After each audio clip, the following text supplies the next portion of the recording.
Director. చారిగా అయితే మీరు real story Mahabub Nagar లో జరిగిందని చెప్పారు కదా. Yes. సో ఎంత వరకు రియల్ ఇది? ఎందుకంటే ఏదో ఒక లైన్ తీసుకుంటారు, దానికి చాలా అల్లుతారు డైరెక్టర్స్ కావచ్చు, రైటర్స్ కావచ్చు. Yes, సో ఎంత వరకు రియల్ ఇది? సినిమాలో ఈ కథ రియల్, ఇన్సిడెంట్స్ కూడా రియల్. ఆ కథకు సంబంధించినవి కాకపోయినా వేరే కథకు సంబంధించిన రియల్ ఇన్సిడెంట్స్ ఉన్నాయి. సినిమా మొత్తం రియలిస్టిక్గానే ఉంటుంది. అంటే ఒక సంఘటన కాదు, డిఫరెంట్ అన్ని రియలిస్టిక్ వే. కంప్లీట్ ఫిలిం మొత్తం, మీరు మూవీ మొత్తం వెరీ రియలిస్టిక్. మేము అదే ముందు నుంచి అదే చెప్తున్నాం, వెరీ రియలిస్టిక్ అని.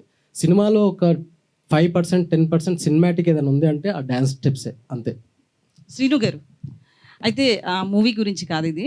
సో ఇప్పుడు చూస్తే లేదు మీరు ఇందాక నుంచి చాలా మందికి ఆన్సర్ ఇచ్చారు కదా. అంటే Political- నెక్స్ట్ అదే అంటారు, మళ్ళీ ఆవిడ చెప్పారు మాకు చెప్పరా అంటారు. మరి మేము ఏం చేయాలి? లేదు, నా పక్కదానికి ఆన్సర్ ఇచ్చేయండి. ఆహా, next కూడా అదే. సో అయితే పొలిటికల్ విషయానికి వస్తే, ఏపీ పాలిటిక్స్ విషయానికి వస్తే కనుక స్టార్ హీరోస్ ఎవరు కూడా ఇటు పవన్ కళ్యాణ్ కావచ్చు, మెగా ఫ్యామిలీ సైడ్ ఎవరు కనిపించలేదు మనకి. బట్ ఒక జబర్దస్త్ ఆర్టిస్టులు చిన్న వాళ్ళందరూ మాత్రం ఫ్యామిలీకి సపోర్ట్ గా నిలబడ్డారు.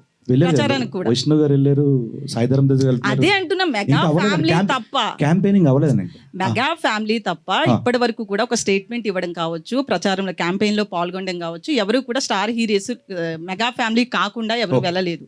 సో మీలాంటి వాళ్ళు వెళ్ళారు. రేపు మళ్ళీ వైసీపీ వస్తే మీకు ఇబ్బంది ఉండదా? ఏ ఇబ్బంది నాకు అర్థం కాలేదు. ఎలాంటి ఇబ్బంది అంటారు మీరు చెప్పండి. ఒకవేళ షూటింగ్కి వెళ్ళినప్పుడు కావచ్చు, అక్కడ చాలా మంది వైసీపీ నుంచి కావచ్చు, కొంతమంది గుండాలు కూడా ఉంటారు. చాలా ఇష్యూస్ చూసాం. ఏపీ పాలిటిక్స్ డిఫరెంట్ కదా ఇండియాలో. నేను శ్యామల గారు ఒక ఇంటర్వ్యూ ఇచ్చారు.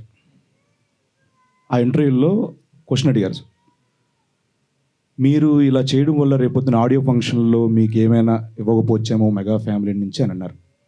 ఆవిడ ఒక ఆన్సర్ చెప్పారు, సేమ్ ఆన్సర్ దానికి అప్లికేబుల్ మీరు అడిగిన క్వశ్చన్కి. నేను వినలేదు, ఇప్పుడు చెప్పండి. మీరు ఒకసారి యూట్యూబ్లో చూడండి. లేదు ఇప్పుడు చెప్పండి. లేదండి, లేదు మీరు చెప్పింది వేరు కదా, ఆయన same, శ్యామల same. చెప్పిందే అని నేను ఎలా అనుకుంటాను? ఆవిడ చెప్పారండి, ప్రూఫ్ ఉంది కదా. సో నేనేమంటున్నా అంటే, ఇప్పుడు ఒక పార్టీకి సపోర్ట్ చేసినంత మాత్రాన వీడిని ఆపేదాం, తొక్కేదాం అని అనుకోవడం నిజంగా అది పరిణితి చెందిన ఆలోచన కాదని నా ఇది అభిప్రాయం. ఒకటి ఏంటంటే, ఒక విలేజ్ ఉందో, ఒక విలేజ్లో ఒక ఆటో నడిపే వ్యక్తి ఉంటారు, ఆటో డ్రైవర్ ఉంటారు, అన్న కిరాణా షాప్ ఉంటారు, ఒక ఎరువులు కొట్టు ఉంటుంది, ఇంకోటి వాటర్ ఇది ఉంటుంది. సో వీళ్ళందరూ వృత్తిపరంగా వాళ్ళ వృత్తులు చేస్తున్నా వాళ్ళు ఏదో ఒక పార్టీని అభిమానించో, ఏదో ఒక పార్టీ ప్రచారమో వాళ్ళ ఊళ్ళో తెలిసిపోతుంది. బట్ ఈ ఆటో అని వెళ్ళి కిరాణా షాపులో కొనుక్కోవడం మానడు, ఆ కిరాణా షాప్ అని వచ్చి ఆటో ఎక్కగా మానడు, వీళ్ళందరూ వెళ్ళి ఎరువుల కొట్లో వ్యవసాయం సంబంధించి మానదు. సో ఇది కూడా అంతే. ఒకవేళ మన సినిమా మంచిదైతే ప్రేక్షకులుగానే వెళ్తారు తప్పించి థియేటర్కి. ఒక రాజకీయ సపోర్టర్గా ఎవరు థియేటర్కి వెళ్ళరండి. అది బాగా నమ్ముతున్న తెలుగు ప్రేక్షకుల విషయం. కృష్ణమాచార్య గారు బేసిక్గా యానిమల్ సినిమాకి హర్షవర్ధన్ గారు సూపర్ స్కోర్ ఇచ్చారు. అవును. One of the major asset అది.